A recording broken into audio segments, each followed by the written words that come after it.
যে আপনার ব্যক্তিগত পর্যায় থেকে ভাবছেন যে আমি মাঠে কাঁচা ধানটা বিক্রি করে দিলাম, এখানে দিতে হলে আমাদের ভালো করে শুকাতে হয়, একটু কষ্ট করতে হয়, কিন্তু কষ্টটা কিন্তু হচ্ছে আপনি রাষ্ট্রের জন্য করছেন, নিজের জন্য করছেন। সরকার যে নির্ধারণ করেছে ধান সংগ্রহ সারা বাংলাদেশে, সেই ধানটা যদি আমাদের সংরক্ষণে থাকে, আমরা কিন্তু নিরাপদ থাকবো। আমাদের যে কোনো প্রাকৃতিক দুর্যোগে বাজারে যখন অস্থিতিশীলতা তৈরি হবে, সেক্ষেত্রে কিন্তু আমাদের খাদ্যের কোনো ঘাটতি হবে না। আমরা দেখেছি গত বছর কিন্তু এর আগের বছর হচ্ছে ইউক্রেন যুদ্ধ হলো, রাশিয়া যুদ্ধ হলো, সেখানে সারা বিশ্বে অনেকটা খাদ্যের ঘাটতি দেখা দিয়েছে, কিন্তু আমাদের দেশে কিন্তু এটা প্রভাব পড়েনি, কারণ সরকারের ধান পর্যাপ্ত পরিমাণে মজুদ ছিল, আমাদের উদ্বৃত্ত ছিল।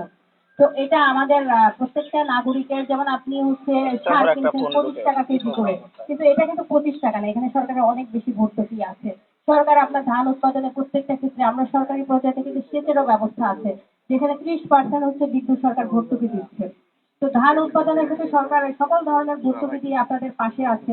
আমার মনে হয় যে সকলের স্বতঃস্ফূর্ত ভাবে সরকারি খাদ্য গুদামে ধান দেওয়া উচিত, রাষ্ট্রের নিরাপত্তার জন্য, খাদ্য নিরাপত্তার জন্য, নিজের নিরাপত্তার জন্য।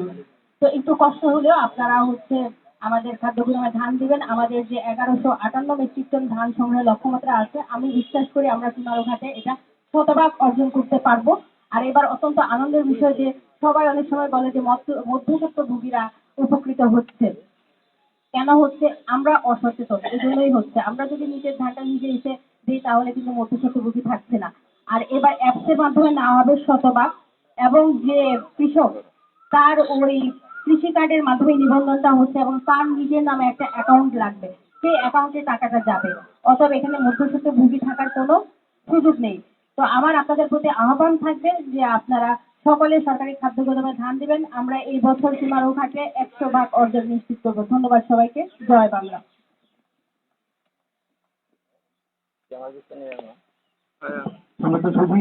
এবারে আমাদের মাঝে আজকে আসুন ও